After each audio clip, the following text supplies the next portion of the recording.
Welcome to Clemson University. This year marks the 20th anniversary of the Master of Arts in Professional Communication program. It's been in existence since 1992, and in this video, you're going to hear from students, faculty, and alumni telling you some of their favorite experiences. It's not just graduate school, and for us as faculty, it's not just a graduate program. It's something that we shape every day. A lot of the courses, it seems like I had a good opportunity to do hands-on, real-world type application stuff. The faculty themselves are so easy to approach that it makes it very easy for a student to go out there and understand what the field is about. People matter more than anything else. Because you can do all the engineering and science and development that you want, but if you can't communicate what you've done, then what's the point? I think the MAPC program does a good job teaching students why, teaching students that theory about why they're making the choices they make, either rhetorically or technically. The instructors don't just tell you the answers, they actually help you come to find the answers on your own. All of my professors have been very encouraging, they've been very open. I've also really appreciated their attitude of wanting their students to succeed. Development of MAPC. There was this excitement about building this new program, and a community formed among the faculty. We actually considered having it, that is professional communication, as a track in the MA in English program. So it was really exciting to have an opportunity. You don't get an opportunity very often in your career to build a program from scratch. We wanted the professional communication program to really focus on rhetoric and multimedia. So that when we talk about multimodal, that's the standard, not just one element of MAPC. It's always been about applied theory. So the vision was that students would take an academic course like the history of rhetoric or rhetorical theory, but then they'd also take a course in professional writing. It took us 2 tries to get the MAPC program going. We got it going, there was some resistance, and then when Dr. Young arrived, we started up again with a new committee. And we also believed that it was needed. I mean, the World Wide Web and email were all just on the horizon in the late 80s when we began to plan this program. We weren't sure what was going to happen. We went down to Columbia. I actually went down to Columbia to the Commission on Higher Education, one of the hearings that they had. And I found out that they approved it by walking up to the 8th floor one day, and I was in the mail room, in the copier room, and our then chair, Jim Andreas, came up to me and said, "They approved the program." And this was like in July. And he said, "What should we do?" He said, "They didn't approve any money for it." And I said, looked at him, he looked at me, and we just said, "Let's do it." How has having an MAPC degree been beneficial to you?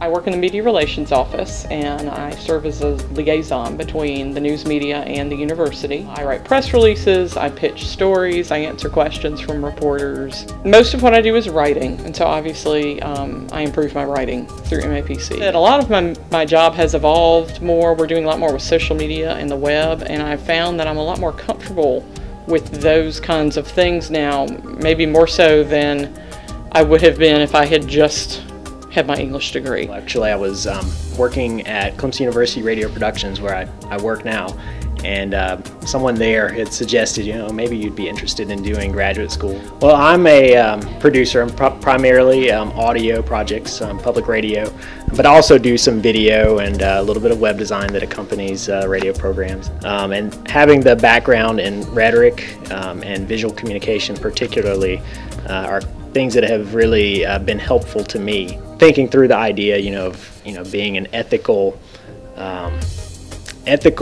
selector of information, because as a media person, you have the ability to sort of pick and choose what the public ultimately hears.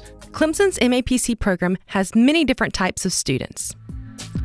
I'm actually right now looking at the field of academic publishing, and I'm interested in doing editing, but I'm also interested in the way that the industry is changing with digital media and ebooks and e-readers. Communication and rhetoric and all of the things that are entailed in that are really the basis for all of the disciplines. And that's something that I've seen in my classes. These things that we're learning are really applicable to science and, you know, the way that scientists disseminate information to the public. Studying economics in my bachelor's degree allowed me to focus my master's degree better. I know that I'm interested in business communications, I know I'm interested in public relations, I know I'm interested in global and international communications. In my visual communication class, I think that that was the most significant class to me as a new student, being an international student, because I learned a lot of things about perspectives and rhetoric that I wouldn't have thought about previously, about the fact that perspectives are very different based on cultural background. I'm the president of the Clemson student chapter of the Society for Technical Communication. Specifically with the Clemson student chapter, it becomes a point for us to kind of experience where the field is going, which can be really helpful when we're trying to put ourselves in positions where we're trying to get into those types of careers. I'm looking to do a PhD in rhetoric and composition. That's kind of been my goal coming into this program, and that's been my goal the whole way through. What is life like for an MAPC student? The MAPC student was always busy, but you know, it's always exciting.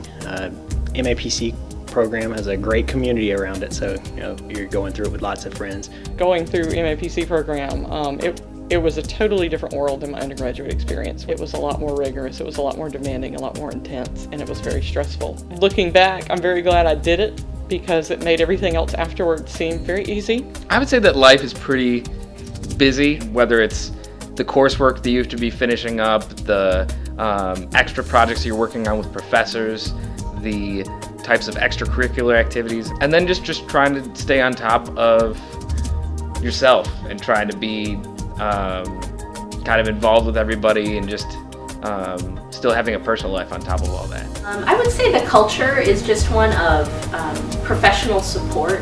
I know that right now we're in more of an academic setting, but I really feel as though the people within my program are colleagues, people that I can develop relationships with now and ask questions and grow together, but also people that I feel would be willing to help me professionally later. Who are the MAPC faculty? For the MAPC program, most of my contributions have been in the form of rhetoric classes. I have taught everything from classical rhetoric to rhetoric for the World Wide Web. I was a student in the early years of MAPC, so everything was very dynamic, and it was changing and it was evolving, and the faculty were very open about talking to the students about what they wanted, about what they needed. And so one of the goals when I became a faculty member for me was to be the kind of faculty member that students could come and talk to. And they don't have to feel bad about not knowing the answer, because they can see my degree right up on the wall. They know that there's a time that I didn't know the answers either. Faculty is still very responsive to the students' needs and still asking about how they can make the program better for them. And there are still opportunities to test the latest technology, even though that technology is much more sophisticated than it was back in my day. I teach business writing and technical writing, and then multimodal communications. And I have a graphic design background from Clemson, and I picked that degree program, one because of my interest, but two because it had the least amount of English classes that I would have to take, in all honesty. And so sitting in my very first semester in a rhetoric class, learning about big old fancy words, epistemology this, syllogism that, definitely feeling like a fish out of water right at the beginning. That quickly changed once I was able to get a little bit more immersed into the program. Other things about life in the MAPC program, tons of projects, tons of reading, but then on the flip side, lots of great class discussions, lots of great camaraderie between all of the students. MAPC faculty come from a wide range of academic discourses and backgrounds. The matrix has evolved pretty steadily we're moving into HTML5. The Matrix staff, the people that are working in there, are already doing research. Our collaboration with IBM, they were funding a number of graduate assistantships in the program through the usability testing facility, and hired a number of the people who worked in that facility. So did Microsoft. I guess it would be hundreds of people, that have graduated from our program now. What you don't realize is the impact that a program has on the workplace and the larger experience that the average consumer has, because the products that your students created are so much better because they know about usability, or because they know about the rhetoric of technical documentation, or because they understand workplace communication policies and practices. While Dr. Howard, let's say, focuses on usability studies, he's also the director of the Matrix and is interested in new media modes of producing technical communication. And so I'm more based in new media theory and don't do anything with usability studies, but I'm also interested in new media production. I think if you go on down the list with the other faculty in the department, you'll find this nice relationship where everybody has their own niche, but yet there's also all this common ground. One of the things I really liked about the MAPC program at Clemson was the diversity and the uniqueness in which they thought about technical and professional communication. But they're thinking about technical writing as video production, as web production, as image production, as social media production. Students are learning industry standard software, especially the Adobe Suite in the Matrix facility. At the same time, they're also working with real world clients out in the business world. Well, life for me is very busy as a faculty member in the MAPC program. I've taught a couple of courses on the future of the book. That's probably one of the things that I bring to Clemson, is that I have a lot of background in publishing, and so I'm working with some students who have internships with Parlor Press, which is a company that I run. So they're getting to work on actual books with me, kind of behind the scenes as development editors or designers, but then they're also working with the authors too, which gives them practical publishing experience. I think for our students who are learning about a lot of the new digital publishing technologies, they're going to be in great positions when they go on the job market.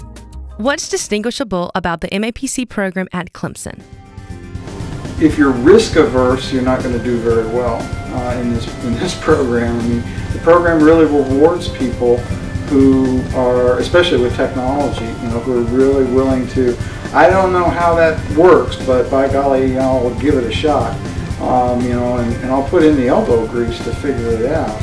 And I hope that we manage to keep that sense of learning from each other that has been so profoundly a part of the program. I have a great time working with the students as they go through the process, and they end up teaching me a lot, and that's very exciting, and it keeps me on my toes. I think the MAPC program has lasted so long because it's constantly adapting to what professional communicators need.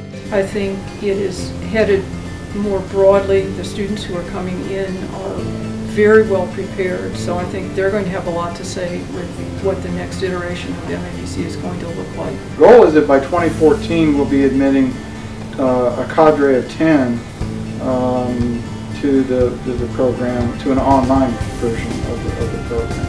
I have really enjoyed my time in the MAPC program. I just cannot say enough about how much MAPC did for me, both in terms of helping me learn to be a more effective communicator and in terms of understanding different perspectives in the communication process.